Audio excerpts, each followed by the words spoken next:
Okay, now, folks, it's time to put up or shut up. And the first thing I need to do is put up the antenna. So let's take a look-see at the 80-meter end-fed chaos mode TM challenge entry by Wirehead, otherwise known as N8NK. In true fashion, goes in the window. Now I can't see a thing. All I can do is point the phone in the general direction. And now I have not written the bylaws for the TM challenge, and I will create them on the fly to suit myself.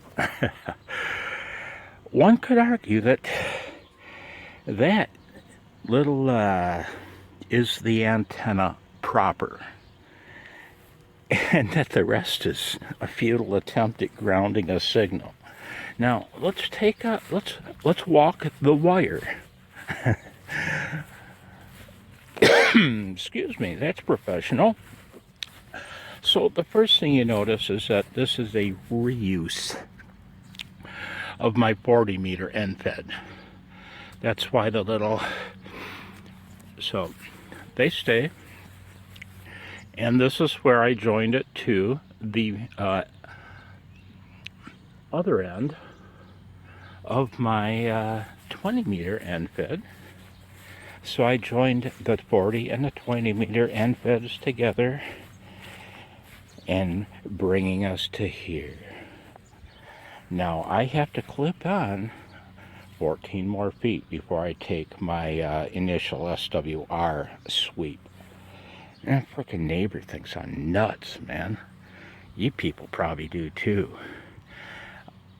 I was gonna say, I assure you I'm not crazy, but I can't say I can't say that.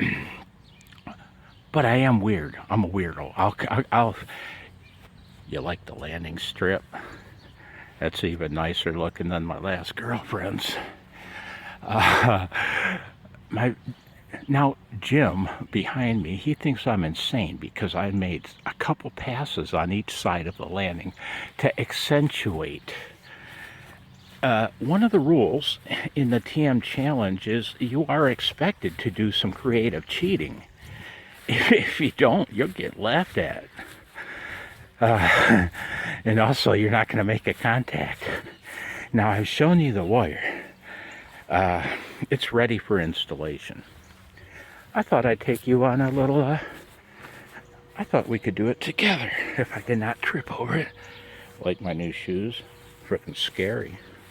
So the procedure is you grab your speaker wire, preferably RCA brand, and you walk backwards 100 feet. Right? You see? See?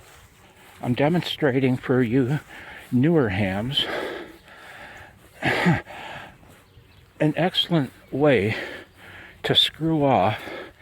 And the crazier your family thinks you are, man, eventually they'll leave you alone. They won't even want to know what you're doing. And so there you go.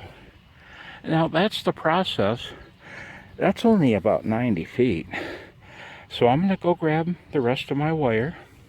I'm sorry, that's not true. That's 101 feet of wire, because some of it went into the shack, right? So I'm going to go grab the other piece of wire. That's 101 feet. My target is 114. And so I'm going to go clip on, actually the other wire is 14 feet. So that'll give me 115 feet total. And we're heading that way. We're gonna make a right angle hitch at the end. My antenna supports are nice and dry, all billion of them. They're not as long as I'd hoped they'd be. Next year, if I accept such a challenge, it have to be earlier in the season when the grass is growing faster, or I'll just have to disappear for a couple weeks and let it get a foot tall. So there you go.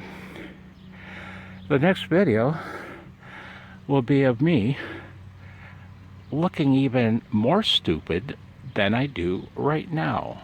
Thanks for watching. I wish you all well, and 73. Update. That's a zucchini squash. My sister got him and asked me, would you mind growing me a squash? A zucchini squash? Answer. Again, for you new hams, she's family. She asked a favor. You help your family if at all possible. And it's possible. It just meant that that one plant's going to take over the whole garden, and then the yard, and then it's coming after me. Hang on.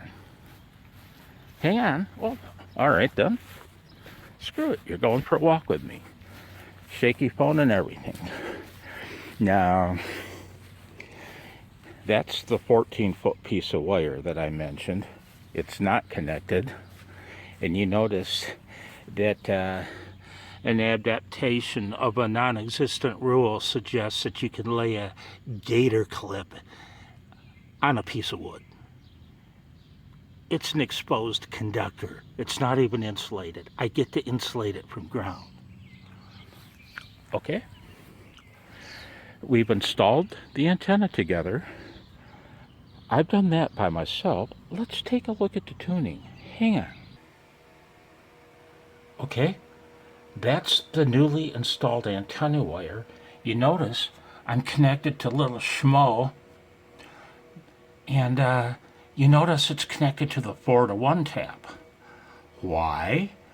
Oh, by the way, ignore the fan in the background. It's hotter than crap here, and I'm about to die. It's connected to the 4-to-1 tap, quarter wave style, tip off. I'm not using it as an end fed. I found, on a serious note, there are too many very high impedance points along that wire, and its coupling it truly was grounding along the length. I decided let's try it in quarter wave mode. Okay, check it out. Now let's bring you to life. Sorry about the handheld shakes. There you go. 47 ohms-ish. Almost no reactance. Perfect match. Bottom of the band. And what happens if I stray up into the phone portion? Oh, we can handle an SWR. Let's go to the very top. The very top. Boom, as they say. We can deal with that. That's just dandy. Hang on. Now, there just might be a method to my madness. Running that wire in end-fed half-wave mode, I'm going to couple virtually every bit of my energy to the soil. However, I've explained it before. In quarter wave mode, now I've got to provide a counterpoise. And where are they?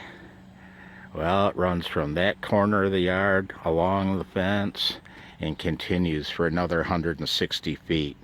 I've got like almost 200, yeah, whatever. You do the math. I'm tired and I've got work to do. Counterpoise laying on top of the soil that way runs about 40 feet, 50 feet from there, and then up to the shack. So I've got a bit of a 50-foot long counterpoise component laying that way.